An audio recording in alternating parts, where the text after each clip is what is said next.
امروز می‌خوایم توی این ویدیو از ماهی‌های اعماق دریا که تا حالا کسی ندیدتشون الهام بگیریم و براشون کاراکتر طراحی کنیم و مثل ویدیو قبلی واسهشون اسم و داستان خودشون هم بنویسیم.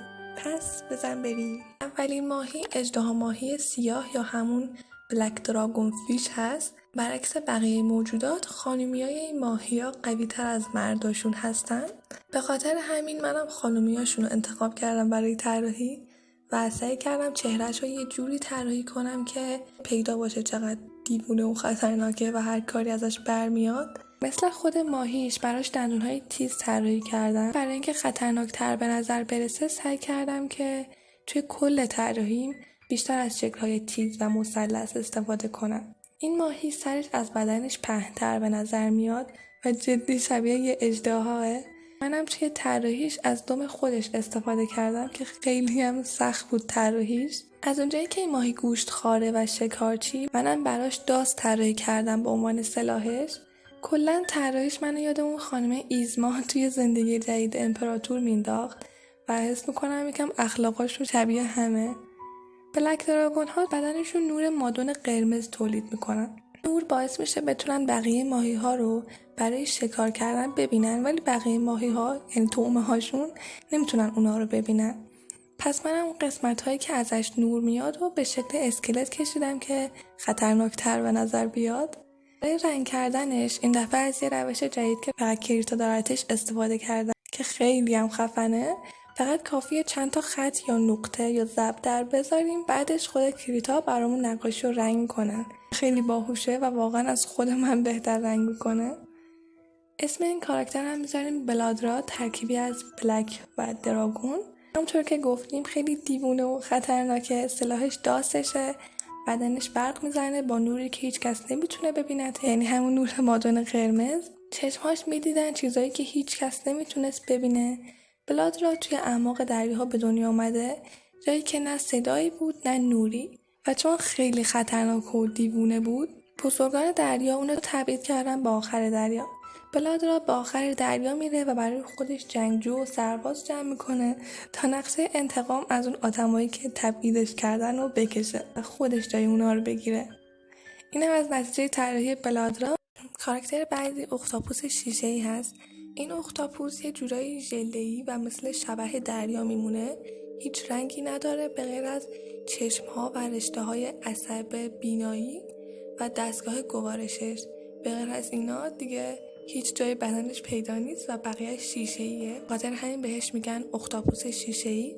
از اونجایی که من خودم اختاپوس ها رو به باهوش بودنشون میشناسم و کلا تو هر فیلم و انیمیشنی که دیدمشون کاراکترهای باهوشی بودن، به خاطر همین یه دانشمند طراحیش کردم و اسمش هم میذاریم ویلو. اسم اصلیش انتخابش کردم که من اصلا نمیتونم تلفظش کنم از بس سخته، ولی الان تلفظشو براتون میذارم. Vitrili Donnella Richardi. ویلو از بچگی به خاطر شفاف بودنش نادیده گرفته میشد. به خاطر همین از همون موقع تصمیم گرفت که یه دارو و فرمولی کشف کنه که دیگه شیشه‌ای نباشه و اونو از حالت شفاف بودن در بیاره تا بقیه بتونن ببیننش و بهش توجه کنن و موفق هم میشه. الان هم سعی داره بازم از اون فرمول بسازه تا به بقیه ماهی‌ها و هم نوع‌های خودش هم کمک کنه. یه اختاپوس شیشه‌ای هم روی شونش کشیدم که دوستشه و بهش کمک کنه توی آزمایش هاشون.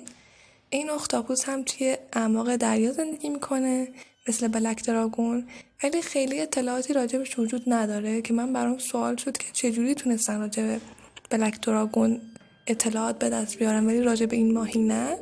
که فهمیدم چون این ماهی شیشه‌ایه و تقریبا توی آب دیده نمیشه، خیلی دانشمندان نتونستن ببیننش یا راجبش اطلاعات به دست بیارن و بیشتر هم لاشه هاشو که توی تور صید ماهی ها پیدا شده تونستن پیدا کنن، ولی چون ژله‌ایه و بدنش انقدر نرمه خیلی سالم نمونده که بخوان راجبش تحقیق کنن. ولی بلک دراگون وقتی توی دام میافتاده به خاطر اینکه بدنش سفت‌تره و استخونی تره بیشتر سالمی مونده که روش تحقیق کنن. ولی من بازم یه سری اطلاعات راجبش پیدا کردم توی گوگل. اختاپوس خیلی کف دریا نیست، بیشتر توی خود آبهای دریا شناوره و یه جورایی استتار میکنه با آب دریا اون چیزی هم که توی سرش یا همون شکمش دیده میشه و من طراحیش کردم، اول فکر کردم مغزشه، ولی بعد فهمیدم همون دستگاه گوارششه و مغزش اصلا پیدا نیست چون شفافه. چشمهاشون هم نقره‌ای و خاکستریه و یکم خالی داره روش، ولی من به جای نقره‌ای یکم زرد رنگش کردم چون از دور زرد دیده میشد به نظر من. اینم از نتیجه کار ویلو و دوستش. ماهی بعدی اختاپوس گوش دراز یا همون دامبو اختاپوس، چون گوش‌های خیلی بزرگی داره که باهاشون بال میزنه و شنا میکنه این ور اون ور و شبیه شخصیت انیمیشن دامبو، همون فیلی که گوش‌های بزرگی داره هست، اسمشو از روی اون انتخاب کردن و گذاشتن دامبو. و چون توی اون اعماق تاریکی دریا که همه چیز خیلی وحشتناکه، یهو این اختاپوس انقدر قیافه کیوت و بامزه‌ای داره، خیلی معروف شده. ولی من یه اشتباهی کردم. وقتی راجبش تحقیق میکردم یه جا خوندم که شکارچیه، بخاطر همین یه جنگجوی جدی طراحیش کردم، ولی بعد فهمیدم که خیلی کیوت تر از این حرف هاست و شاید نباید جنگجو میکشیدمش. بعد یه کاراکتر کیوت و نرمولی طراحیش میکردم، ولی خب تضاد هم توی طراحی کاراکتر خیلی مهمه و الان این کاراکتر هم خیلی تضاد داره بین اون چیزی که باهاش شناخته میشه تا اون چیزی که من طراحیش کردم. پس میخوام خودم رو آروم کنم و بگم که اشکالی نداره، ولی خب بازم سعی کردم کیوت بودنش رو حفظ کنم و برعکس بلادرا که از کلی مثلث استفاده کردم برای طراحیش، برای این یکی بیشتر از دایره استفاده کردم. بازوهاش خیلی سخت بود طراحی کردنشون برام، چون اصلا نمیدونستم چه شکلی باید نشونشون بدم.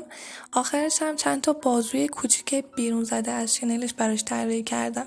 دامبوها برعکس بقیه اختاپوس‌های عادی خیلی بازوهای کوچیک‌تری دارن و بازوهاشون هم به هم دیگه وصله، اونقدر که بعضی از گونه‌هاشون اسمشون دامبو چتری هست. و چون توی اعماق دریا پیش ماهی‌های خطرناک دیگه زندگی میکنن، میتونن رنگ عوض کنن و استتار کنن برای فرار کردن از دست شکارچی‌هاشون.